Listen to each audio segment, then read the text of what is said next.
கோடியில ஒருத்தியம்மா கோலமயில் ராணி ஆடி வரும் பூங்கலசம் அழகிருக்கும் மேனி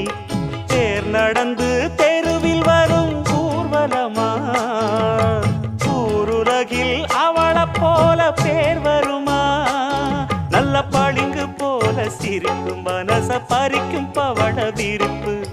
விளங்கிடாத இனிப்பு விவரம் புரிஞ்சிடாத துடிப்பு சந்திர ஜோதி வந்தது போல சுந்தர தேவி ஜொலிப்பு கலைவாணியோ ராணியோ அவள்தான் யாரோ சிலை மே